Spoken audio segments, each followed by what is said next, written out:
ये आकाशवाणी गोरखपुर है। अब आप विकास राय से क्षेत्रीय समाचार सुनिए। मुख्यमंत्री योगी आदित्यनाथ ने आज गोरखपुर के एनेक्सी भवन में जनप्रतिनिधियों और अधिकारियों के साथ विकास कार्यों और कानून व्यवस्था की समीक्षा की। बैठक में उन्होंने अधिकारियों को निर्देश दिया कि हर प्रोजेक्ट के लिए एक नोडल अधिकारी नामित किया जाए और उससे प्रोजेक्ट की साप्ताहिक प्रगति की जानकारी ली जाए। साथ ही हर प्रोजेक्ट की वरिष्ठ अधिकारी पाक्षिक समीक्षा जरूर करें। श्री योगी ने कहा कि जिन विकास परियोजनाओं के लिए जमीनों का अधिग्रहण किया गया है, वहां जमीन की रजिस्ट्री में तेजी लाई जाए और जल्द से जल्द मुआवजे का वितरण सुनिश्चित किया जाए। बरसात के मौसम के करीब होने की चर्चा करते हुए मुख्यमंत्री ने कहा कि वर्षा होने पर कहीं भी जल भराव न होने पाए, ये सुनिश्चित करना होगा। बाढ़ बचाव से जुड़ी परियोजनाओं की समीक्षा करते हुए मुख्यमंत्री ने अधिकारियों से कहा कि वे जनप्रतिनिधियों के साथ बांधों का दौरा करें और उनका मजबूत होना सुनिश्चित करें। कानून व्यवस्था की समीक्षा करते हुए श्री योगी ने कहा कि अपराध और अपराधियों के प्रति जीरो टॉलरेंस की नीति जारी रहनी चाहिए। इससे पहले मुख्यमंत्री ने गोरखपुर के शहीद अशफाक उल्लाह खां प्राणी उद्यान में बब्बर शेर और शेरनी को उनके बाड़े में प्रवेश कराया। इन दोनों दुर्लभ वन्य जीवों को पिछले माह इटावा लायन सफारी से लाया गया है। देश में नए आपराधिक कानून 1 जुलाई से लागू हो जाएंगे। इसके तहत भारतीय न्याय संहिता 2023 में स्नैचिंग के संबंध में कई दंडों का प्रावधान किया गया है। धारा 304 में स्नैचिंग को एक अलग अपराध के रूप में चिन्हित किया गया है, जिसमें 3 साल तक की कैद और जुर्माना निर्धारित है। अदालत मामले की गंभीरता, अपराधी के पिछले रिकॉर्ड और अन्य कारकों के आधार पर अवधि और जुर्माने की राशि निर्धारित करती है। अगर ये किसी समूह या गिरोह द्वारा किया जाता है तो ये छोटे संगठित अपराध के अंतर्गत भी आता है।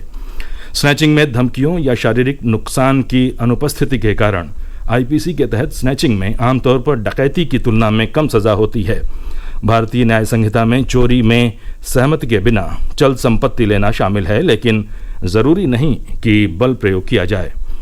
इसके अलावा छीना झपटी होने पर पीड़ित अक्सर संपत्ति के नुकसान के अलावा शारीरिक और भावनात्मक आघात भी झेलते हैं। इस बात को कानून में स्थान दिया गया है। साथ ही जिन मोबाइल फोन में संवेदनशील व्यक्तिगत डाटा, वित्तीय जानकारी और पासवर्ड होते हैं, उन्हें अलग से छीनने के कृत्य को अपराध बनाकर संरक्षित किया गया है। कुवैत के मंगाफ शहर में बीते बुधवार की सुबह एक बहुमंजिली इमारत में लगी आग में झुलसकर मरने वाले प्रदेश के 3 नागरिकों के शव को मुख्यमंत्री के निर्देश पर विदेश मंत्रालय के प्रयास से उनके निवास स्थान पर पहुंचा दिया गया है। मरने वालों में गोरखपुर जिले के गुलरिया इलाके के भम्मौर गांव के निवासी जयराम गुप्ता, गोरखनाथ इलाके के जटेपुर उत्तरी निवासी अंगद गुप्ता और वाराणसी के रहने वाले प्रवीण माधव सिंह शामिल हैं। साहित्य अकादमी ने इस वर्ष के साहित्य अकादमी बाल साहित्य पुरस्कार और साहित्य अकादमी युवा पुरस्कार की आज घोषणा की। साहित्य अकादमी बाल साहित्य पुरस्कार के लिए 24 लेखकों और साहित्य अकादमी युवा पुरस्कार के लिए 23 लेखकों का चयन किया गया है।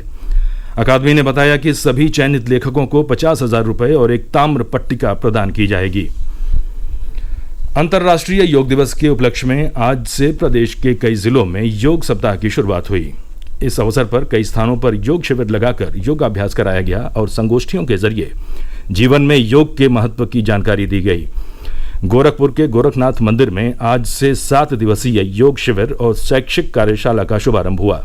ये कार्यशाला योग दिवस यानी 21 जून को संपन्न होगी। गौतम बुद्ध नगर और मिर्जापुर में भी 7 दिवसीय योग शिविर के शुरू होने की खबर है। प्रदेश में भीषण गर्मी और लू का सिलसिला जारी है। मौसम विभाग ने प्रदेश में आज से 2 दिन के लिए लू का रेड अलर्ट जारी किया है। बीते 24 घंटों में कई जनपदों में अधिकतम तापमान 44 डिग्री सेल्सियस के ऊपर दर्ज किया गया। प्रदेश के सभी मंडलों में तापमान औसत से 3 से 6 डिग्री सेल्सियस अधिक बना हुआ है। मौसम विभाग के अनुसार प्रदेश के पूर्वी जिलों में 2 दिन बाद गरज चमक के साथ हल्की वर्षा होने और तापमान में गिरावट दर्ज किए जाने का पूर्वानुमान है।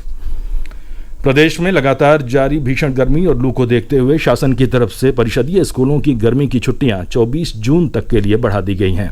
साथ ही बच्चों के लिए स्कूलों को 28 जून तक बंद रखने का निर्णय लिया गया है। अवकाश बढ़ाए जाने के संबंध में बेसिक शिक्षा महानिदेशक कंचन वर्मा ने आदेश जारी कर दिए हैं।